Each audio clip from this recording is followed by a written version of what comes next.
Pilate réunit les chefs des prêtres, les autorités et le peuple.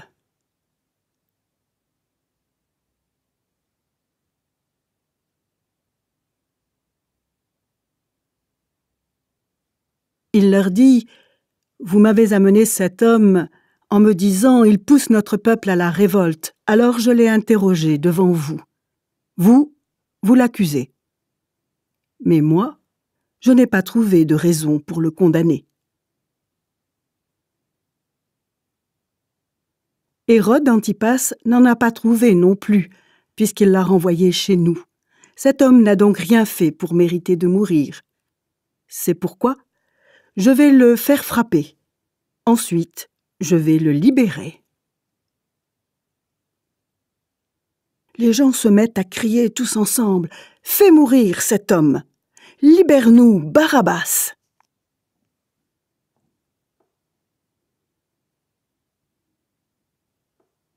Barabbas a tué quelqu'un quand les gens se sont révoltés contre les Romains dans la ville.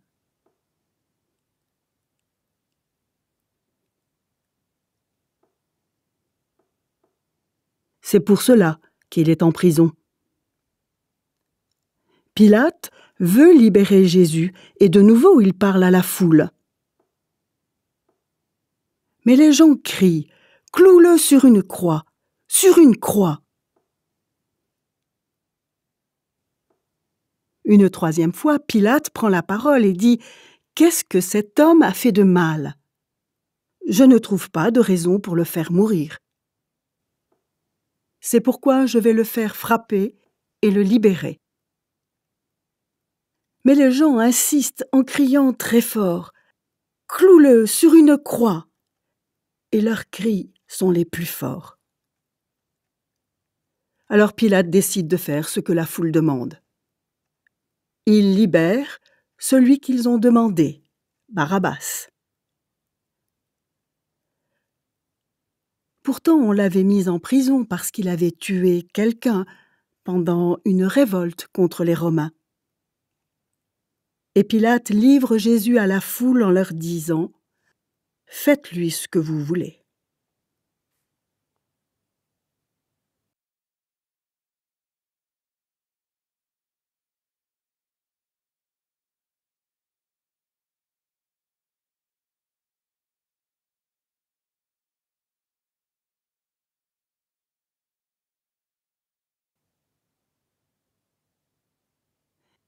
Les soldats emmènent Jésus.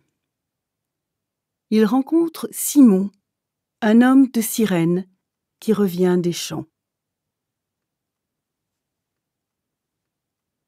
Ils l'obligent à mettre la croix sur son dos pour qu'il la porte derrière Jésus.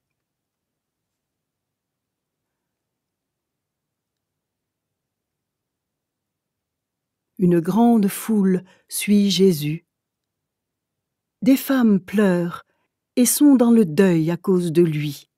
Jésus se retourne vers elles et leur dit « Femmes de Jérusalem, ne pleurez pas à cause de moi. Au contraire, pleurez à cause de vous et de vos enfants. Oui, le moment va venir où on dira « Elles sont heureuses, les femmes qui ne peuvent pas avoir d'enfants, celles qui n'en ont jamais eu et qui n'ont pas allaité de bébé. » Alors les gens se mettront à dire aux montagnes « Tombez sur nous » et aux collines « Cachez-nous ». En effet, si on fait du mal à l'arbre vert, qu'est-ce qu'on fera donc à l'arbre mort? On emmène aussi 2 autres hommes, des bandits, pour les faire mourir avec Jésus.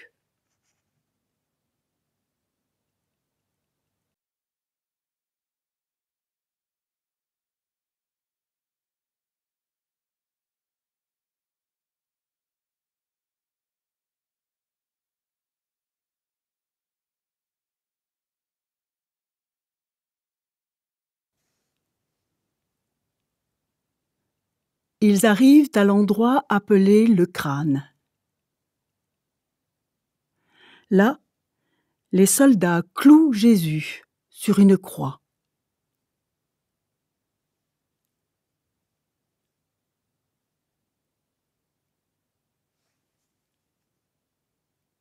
Il cloue aussi les 2 bandits, l'un à sa droite, l'autre à sa gauche.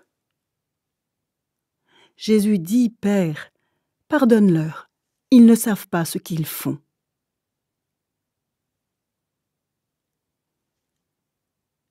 Les soldats tirent au sort pour savoir qui aura ces vêtements. Puis ils les partagent entre eux. Le peuple est là et il regarde. Les chefs des Juifs se moquent de Jésus en disant « Il a sauvé les autres, eh bien il n'a qu'à se sauver lui-même. » S'il est vraiment le Messie, celui que Dieu a choisi. Les soldats aussi se moquent de Jésus.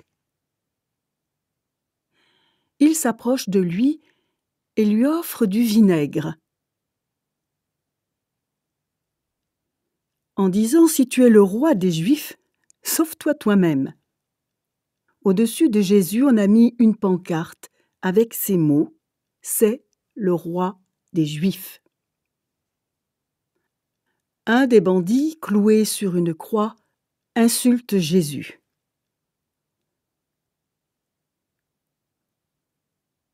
En disant « Tu dis que tu es le Messie, alors sauve-toi toi-même, et sauve-nous aussi. » Mais le deuxième bandit fait des reproches au premier en lui disant « Tu es condamné à mort comme cet homme, et tu ne respectes même pas Dieu.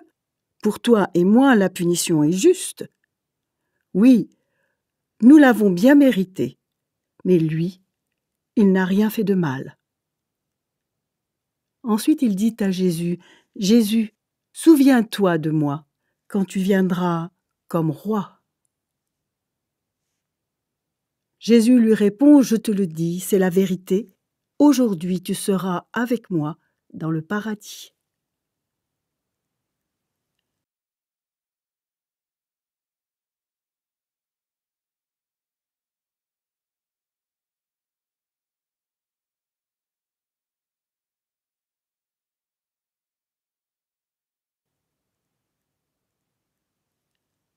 Quand il est presque midi, le soleil s'arrête de briller. Dans tout le pays, il fait nuit jusqu'à 3 heures de l'après-midi. Le rideau qui est dans le temple se déchire au milieu en 2 morceaux. Jésus pousse un grand cri. Il dit « Père, je remets ma vie dans tes mains. » Et après qu'il a dit cela, il meurt. L'officier romain voit ce qui est arrivé et il dit « Gloire à Dieu, vraiment, cet homme était injuste. »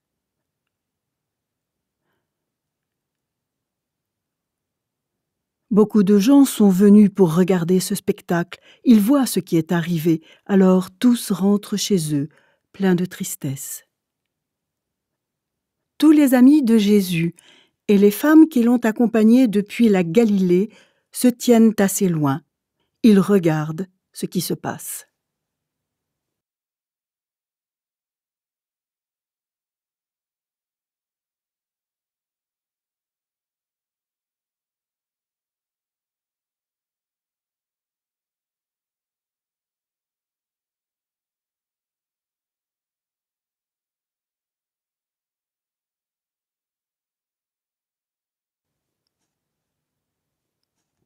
Il y a là un homme appelé Joseph, de la ville juive d'Arimathée.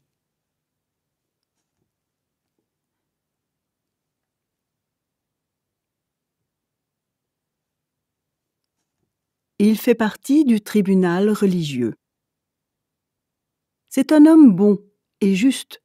Il attend le royaume de Dieu. Il n'est pas d'accord avec ce que le tribunal a décidé et fait.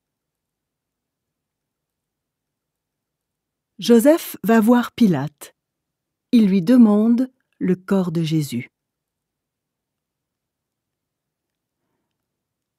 Ensuite, Joseph descend le corps de la croix. Il l'enveloppe dans un drap et il le met dans une tombe creusée dans le rocher.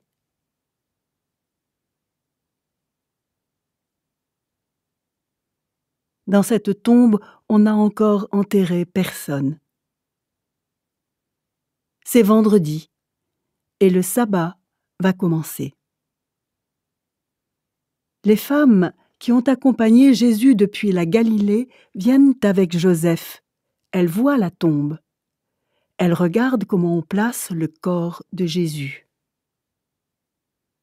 Ensuite, elles rentrent chez elles. Elles préparent l'huile et les parfums pour son corps. Mais le jour du sabbat, elles ne travaillent pas. En effet, c'est interdit par la loi.